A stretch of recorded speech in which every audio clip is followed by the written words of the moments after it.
제임스 조이스의 율리시즈라는 1922년에 쓰여진 하루를 기준으로 해서 쓰여진 소설이 있어요. 그게 문학사에서 의식의 흐름이라고 해가지고 그걸 처음 개발한 유명한 소설인데, 율리시즈가 원래 영어식 발음이고 원래 그것은 오디세이예요. 오디세이. 그리고 오디세이 하면 요즘 영화 지금 데이트 중인 것 같아요. 저는 영화를 못 봐서 이번에 영화에 대해서는 제가 말은 할 수 없지만, 그러나 율리시즈 또는 오디세이, 일리어드 오디세이, 호모의 것을 많이 읽었으니까요. 오디세이가 머무는 장이나 또는 율리시즈가 머무는 그 하루의 그 장이 바다를 상징해요. 바다. 그리고 그 바다는 인생의 유비이기도 합니다. 오디세이 영화에 보면요, 오디세이가 고향으로 트로이 전쟁, 10년에 트로이 전쟁 승리하고 다시 고향으로 이타카로 돌아가는 10년 동안, 그 10년 동안 바다 위에 떠돌면서 겪었던 모든 사건들을 기록한 것이 이 호머의 오디세이라는 작품입니다. 대서사시죠. 영화도 꽤 길었나 봐요.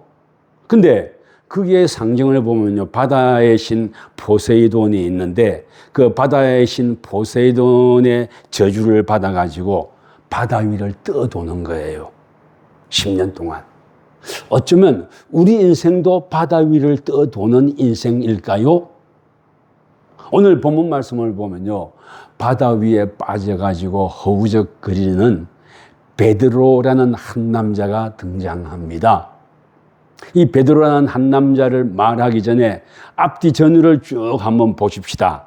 이 마태복음이라는 것은요, 마태복음은 서기 1세기, 그러니까 70년, 서기 70년 이후에 예수님의 살아생전에 하셨던 행적들을 다시 기억하면서 제자 마태의 손을 통해서 기록이 된 것이 마태복음이에요. 예수님 당시 서기 30년경에 예수님 당시의 상황과 서기 70년에 예수님의 당시의 상황은 많이 바뀌었던 것 같아요.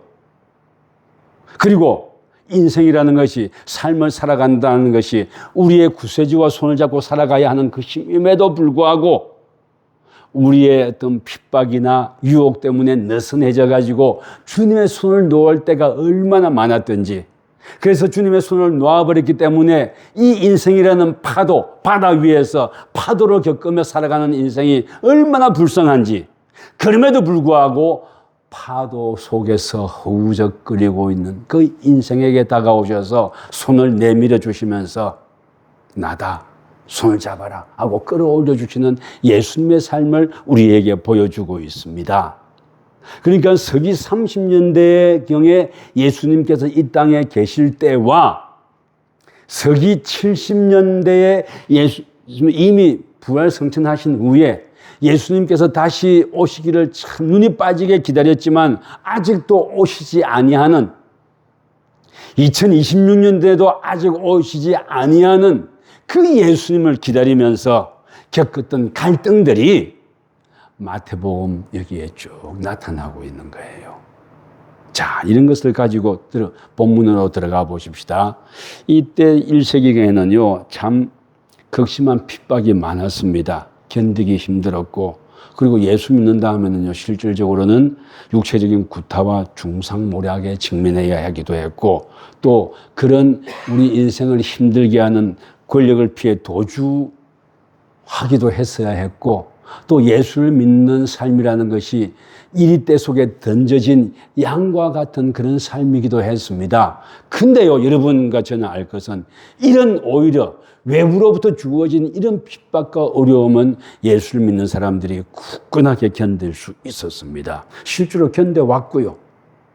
오늘날에도 여러분들 외부로부터 오는 이런 것들은 잘 견딜 수 있지 않습니까? 누가 뭐라 한다 할지라도 굳세게 견뎌갑니다. 물론 그것 때문에 어려움도 겪긴 하겠지만요, 에도 불구하고 주님을 바라보고 섬기며 갑니다. 근데요, 사실 더 힘든 것은 이 땅을 살아가는 우리가 겪는 유혹.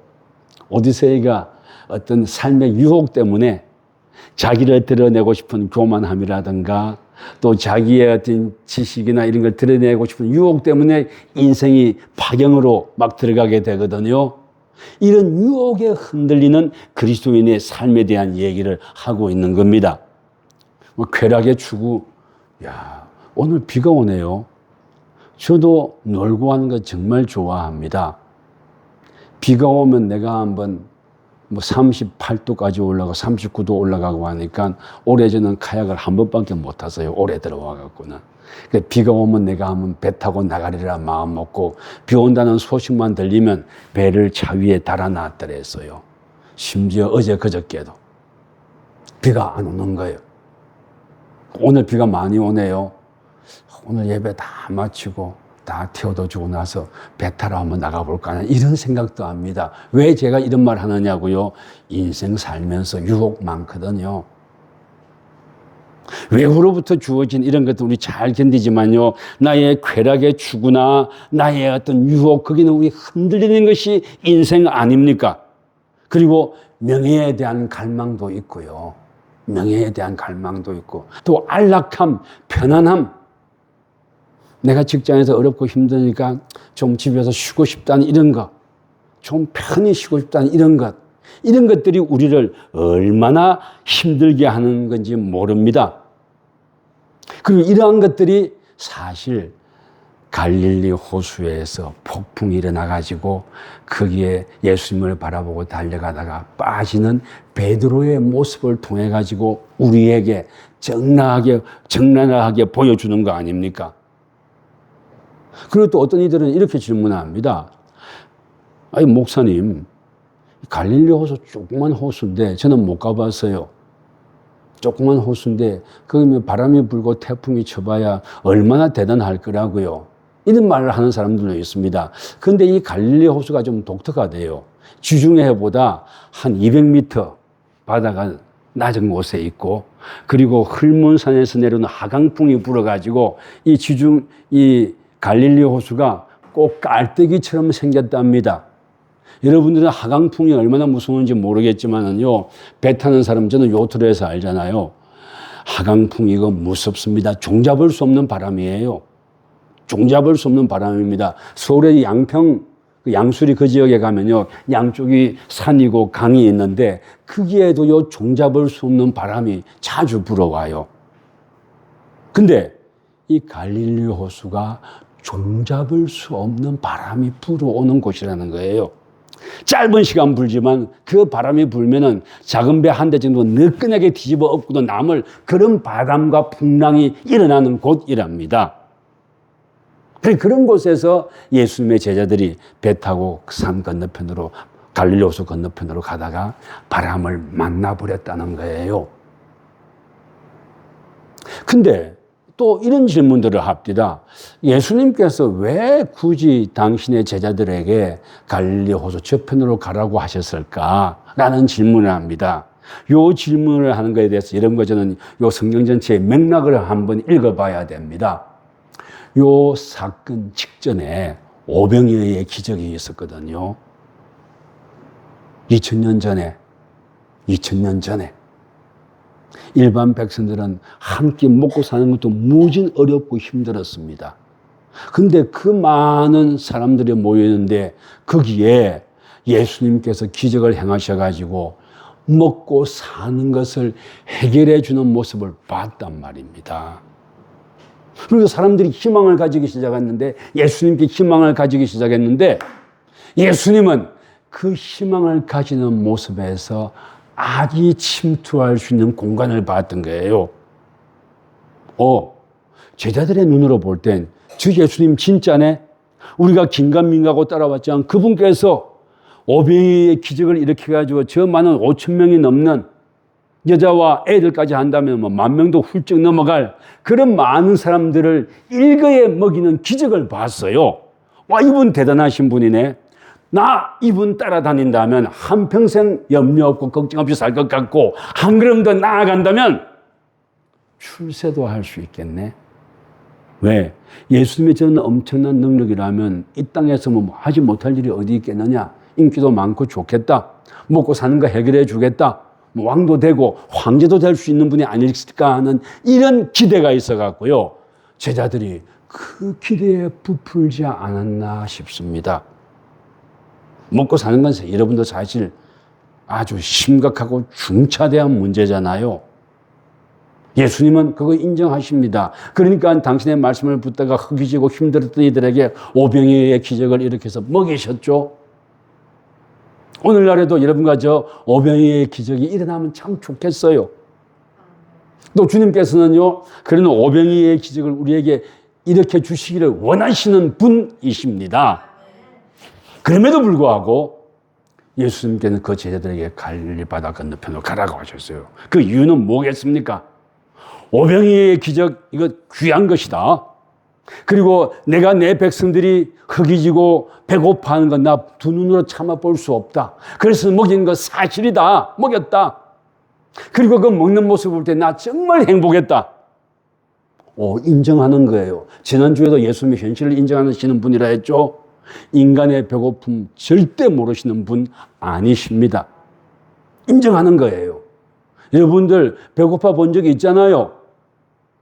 여러분들 삶을 살아가면서 신불자 돼 본 적이 있잖아요. 빚잔치 해본 적이 있잖아요. 또 잠든 자식 새끼 보면서 어떻게 하면 인생을 잘 키울 수 있을까 하고 여러분들 고민하고 기도해 본 적이 있잖아요. 그걸 잘 아시는 분이니까 오병이어의 기적을 일으킬 수밖에 없었던 거예요. 네, 여기에서 예수님의 염려가, 예수님의 기대가 하나 스며들고 있어요. 오병이어의 기적 일으킨 거 맞다. 내 백성이 굶주리는 나는 보기 힘들다. 그러므로 먹였다. 그러나 한 가지 더 알아야 할 사실이 있다. 이 사실에 너희들이 박제되면 안 된다. 한 끼 먹였다고. 그래서 난 이제 출사하고 이 줄 잡고 있으면, 이 동아줄 잡고 있으면 인생이 베이겠구나 생각하면 아니 된다. 왜? 나는 모든 인류를 구원하기 위해서 십자가에 달리기 위해서 왔으니까. 너희들은 한 끼 배불리 먹었고 거기에서 삶의 가능성을 다 내다보는 것이 아니라 한 끼 배불리 먹은 그것을 넘어서서 또는 네 인생에 당하는 어려움 또는 그걸 헤쳐가는 그것 때문에 네 인생 다 소진하지 말고 거기에 삶의 초점을 맞추지 말고 한 걸음 더 나아가서 나의 소망을 위해 살아주지 않겠느냐? 아멘. 나의 꿈을 위해 살아주지 않겠느냐? 아멘. 요 얘기를 하는 것이 그렇기 때문에 지금 오병이어의 기적에 도취돼서 이 땅에 더 있을 것이 아니라 지금 이곳을 벗어나서 저쪽에 가라. 갈릴리 호수 건너편 저쪽에 가라. 그리고 너희들이 가는 동안에 나는 이곳에서 더 기도하겠다는 것이 예수님의 말씀 아닙니까? 그리고 또한 고맙게도 예수님의 제자들은 그 부푸른 기억을 가지고 나룻배를 tas어요. 이제 목사님들이 여러 가지 얘기하면서 나룻배 타고 건너가는 것 별로 멀지 않은데, 낮에 저녁에 배를 탔다면은 휙 하고 건너갔어야 하는데, 지금 풍랑이 일어난 것은 사경이니까 한 새벽 3시에서 6시 차이니까 금방 갈 수 있었을 텐데, 왜 제자들은 우물쭈물하다가 바다에서 갈릴리 호수에서 풍랑에 붙들려 버렸냐 하는 이런 질문도 합디다. 맞아요. 예수님의 제자들도 주님께서 건너편으로 가라고 했었음에도 불구하고 순종해서 배를 탔지만은 그 배를 타고 빨리 건너가는 것이 아니라 어쩌면은 기대도 있고 부풀고 그래서 예수님께서 갈릴리 호수 저편에 가시라는 참된 뜻을 미처 캐치하지 못했기 때문에 배 타고 조금 방만하지 않았을까? 그래서 그냥 빨리 건너가서야 했는데 배 타고 얘기도 하고 좀 놀기도 하고 수다도 떨고 그러다 보니까 바람이 풍랑이 오는 시간에 걸려버린 건 아니겠는가 하는 이런 얘기를 합니다. 바다와 풍랑, 오디세이 그 작품을 보면요. 이 오디세이가 이타카로 돌아가는 과정에서 바다의 신 포세이돈의 저주에 걸려가지고 그 바다 위를 떠돌지 않습니까? 그 태풍 위를 떠돌고 사이렌의 마녀도 만나고 여러 가지 어려운 일을 겪지 않습니까? 바다라는 것은요, 인생의 어떤 유비예요. 풍랑을 만난다는 것은 인생이 어떤 삶을 살아내가 부딪힐 수밖에 없는 역경과 어려움을 말하는 거예요. 예수님의 제자였다고 해서 역경과 어려움 없는 거 아닙니다. 오병이어의 기적을 목도했다고 해서요, 삶이 다 한없이 풀리는 거 아닙니다. 왜? 인생이 그런 것이고, 그런 인생 속에서 주님께서는 우리의 인도자가 되고, 그런 역경 속에서 주님께서는 우리의 삶의 지지자가 되기를 원하셨고, 그런 악한 세상 속에서 우리의 구원자가 되기를 원하셨던 분이 예수 그리스도 그분이시니까, 그래서 그분께서는요, 풍랑에 힘들어하고 있는 제자들이 있다는 걸 알고 그 풍랑 속으로 주님께서 뛰어들었지 않습니까?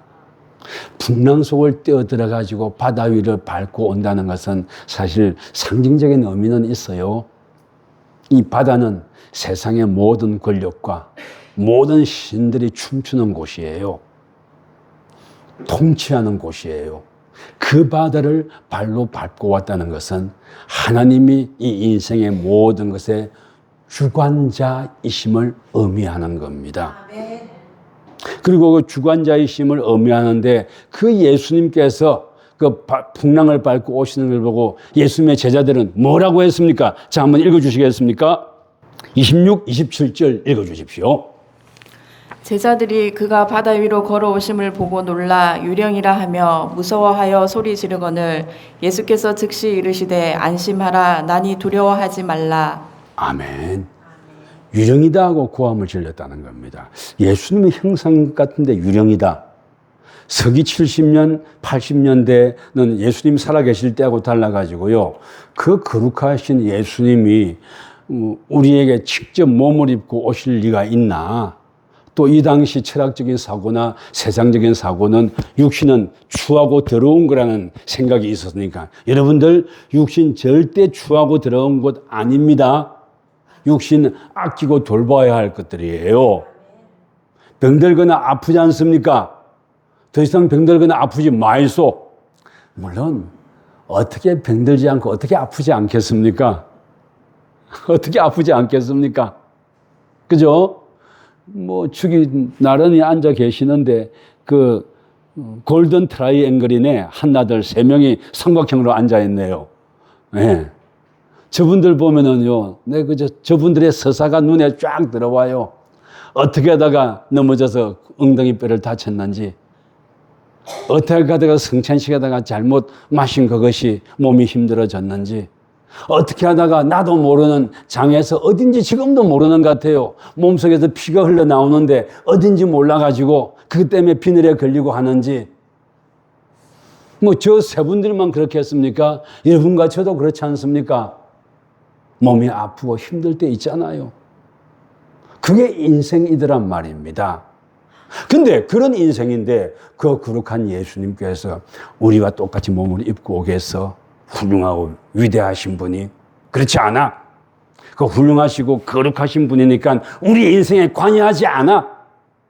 이런 사고가 서기 70년, 80년에 들기 시작했어요. 30년하고는 또 좀 다른 사고입니다. 그래가지고 예수님께서 물을 밟고 오시는 것을 지금 이거는 70년 지나서 마태가 기억하면서 기록한 거예요. 저분이 우리에게 다가오시는데 그 거룩하신 분이 우리랑 똑같은 몸을 입고 오실까? 아니야. 그 우리랑 똑같이 더러운 몸을 입고 오신 것이 아니라 영상으로, 실루엣으로, 그림자로 오신 것이야. 라는 생각들이 팽배하기 시작했습니다. 그러니까 예수님이 오시는 걸 보고 뭐라고 제자들이 두려워하면 떱니까? 뭐라고 소리칩니까? 유령인가? 유령인가? 맞아요. 우리 인생에 개입하지 아니하시고 거룩하신 분은 우리 인생에 개입하시는 분도 아니고 우리와 똑같이 여러분들 더우니까요 몸에 땀이 흐르는데 얼마나 몸이 짠지 모르겠어요. 난 몸이 그렇게 짜다는 거 올여름에 처음 알았어요. 정말로.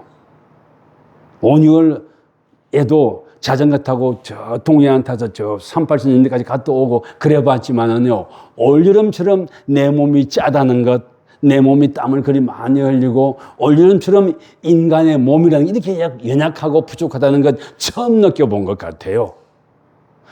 그 예수님께서 연약하고 짜고 더러운 인생의 몸을 입고 오시겠냐 말이야. 그러니까 예수님께서 오시는 거 보고 유령이신가? 하고 외쳤다는 거죠. 우리랑 똑같이 몸을 입고 올 수 없지 않느냐 말이에요. 그게 두 분 부부 땀 억수로 많이 흘리죠. 전혀 안 흘리는 것처럼 억수로 많이 흘립니다. 그리고 여러분들 어떤 새로운 일을 시작해 놓고 이게 잘 될까 안 될까 가슴 졸이는 것 얼마입니까? 자녀들을 객지에 내보내놓고 이 자녀들이 좀 잘 되기를 바라는 것이 얼마입니까? 또 외손주가 그래도 어젓하게 자라가지고 지 외할매 호위해가지고 교회까지 와주는 거 보면 어젓하고 고맙기도 하고 여러 가지 우리 인생이 부족하고 그럼에도 불구하고 하나님께서 시간 속에서 키워주시잖아요. 발전시키잖아요. 그리고 하나하나 조금씩 뜨린 것 같지만 변화시켜 주시잖아요. 이게 우리 인생의 소망인 거예요. 근데 유행인가 싶었는데 그분께서 뭐라고 일갈하십니까? 27절 한 번 더 읽어주십시오. 예수께서 즉시 이르시되 안심하라 나니 두려워하지 말라. 안심하라. 유령도 아니고 영상으로 나도 아니다. 너희들이 똑같이 땀나고 바닷물 뒤집어쓰면 끈끈해지고 하는 나다. 배 고프기도 한 나다. 너희들의 좌절이 뭔지 아는 나다. 너희들의 한계가 무엇인지 내 몸으로 느껴본 나다. 그러므로 두려워하지 말라 그러잖아요. 그리고서요 28절 한 번 더 읽으시죠. 28절. 네. 베드로가 대답하여 이르되 주여 만일 주님이시거든 나를 명하사 물 위로 오라 하소서 하니. 아멘. 어떤 이들은요, 이 부분에서 베드로 믿음을 찾다가 가다가 물에 빠졌으니까 베드로를 막 난도질하는 그런 설교도 많아요. 제가 볼 때는 베드로 부족한 사람 아니에요.